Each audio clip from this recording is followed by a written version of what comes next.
అంటే వెంకటేశ్వర స్వామి వారు అన్నారు, నిన్ను ఈ కొండ మించి బయటికి తోయించేస్తానన్నారు. అంటే ఈయనన్నారు, నువ్వెవరివి తోయించేయడానికి, నాకన్నా ముందు నువ్వు వచ్చావు అంతే. ఇక్కడ నువ్వు 100 గజాల స్థలం వరాహస్వామి దగ్గర పుచ్చుకున్నావు, నేను మా గురువు గారి మాట ప్రకారం నేను చెరువు తవ్వి నువ్వు పూలు కట్టడానికి వచ్చాను.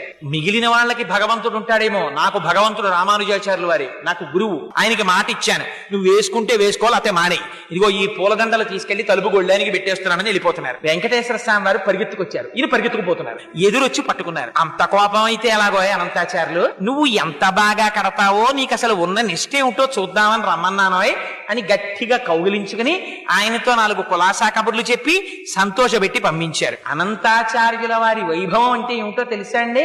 ఆయనకోసారి జ్వరం వచ్చింది, గుళ్ళోకి వెళ్ళడం మానేశారు. మానేసి శిష్యులకి ఇచ్చి పూలదండలు పంపిస్తుండేవారు. పంపిస్తుంటే ఆయన మంచం మీద పడుకుని ఉంటే వెంకటేశ్వర స్వామి వారు అర్చకుల్ని పిలిచి, రావట్లేదే అనంతాచార్యులు 3 రోజుల నుంచి అని అడిగారు. ఆయనకి తెలియదా? అడిగితే అర్చకులు అన్నారు, కొంచెం జ్వరంగా ఉందండి, పడుకున్నాడన్నారు. మీరు వెళ్ళి అడగండి, జ్వరం తగ్గకపోతే వెంకటేశ్వర స్వామి వారు డాక్టర్లని పంపిస్తారట, వైద్యుల్ని, తగ్గిందా లేదా ఇంకా ఎక్కువగా ఉంటోందా అడిగి రమ్మన్నాడని అడిగిరండి అన్నారు. అర్చకులు వెళ్ళి అడిగారు. అడిగితే ఆయన కోపం వచ్చి అన్నారు, చాలా ఎంత దయాళు అయ్యా మీ ప్రభు, ఐశ్వర్యవంతులతో సంధ్యావందనం చేయించేవాడు మీ ప్రభు, వెళ్ళి రమ్మనన్నారు. అంటే వాళ్ళు వెళ్ళి ఇదే మాట చెప్పారు. అసలు మూతి ముడుచుకుని మీ మీద విసుక్కుంటున్నాడండి, నాకు వైద్యుల్ని పంపిస్తాడా? అబ్బో అంత ఖాళీ దొరికింది ఏమిటి ఆయనకి, ఐశ్వర్యవంతులకి సంధ్యావందనం చేయించేవాడు, ఆయన నాకెందుకులే సేవ చేయడం అన్నారండి అన్నారు. అంటే వెంకటేశ్వర స్వామి వారు తనే బయలుదేరి వచ్చారు. వచ్చి ఏమో అనంతాచార్యులు అనారోగ్యం తగ్గిందా అన్నారు. ఇటువైపు నుంచి అటువైపు తిరిగి పడుకున్నారు.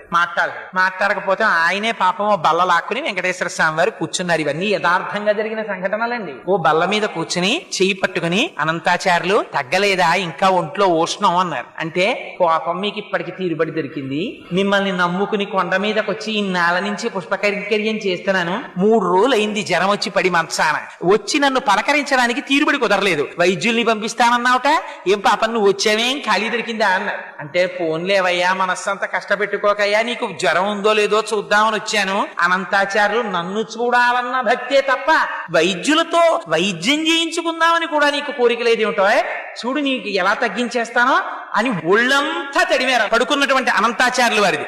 ఆయనకి జ్వరం అంతా తగ్గిపోయింది. లేచి నిలబడి గభాల కాళ్ళ మీద పడ్డారు. పడి, స్వామి అలకొచ్చేసింది, ఏం చెయ్యమంటారు, ఎప్పటి నుంచో ఈ శరీరానికి ఉండిపోయిన ఉద్రేకం, అహంకారం, మీరొచ్చినా కూడా అంత కోపంగా మాట్లాడాను, మీరు రాలేదని మనస్సులో ఉన్నటువంటి వ్యగ్రత చేత అలా మాట్లాడాను, మరోలా అనుకోకండి స్వామి, నన్ను క్షమించండి అని ఆయన కాళ్ళ మీద పడ్డారు.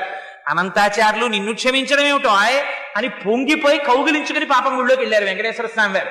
ఇంకా విచిత్రం ఏమిటో తెలుసా అండి? ఒకసారి ఆయన చెట్ల దగ్గరికి వెళ్ళి పూలు కోస్తున్నారు అనంతాచార్యులు వారు. కోస్తుంటే ఆయన నాగుపాం వచ్చి కరిచేసింది. కరిచేస్తే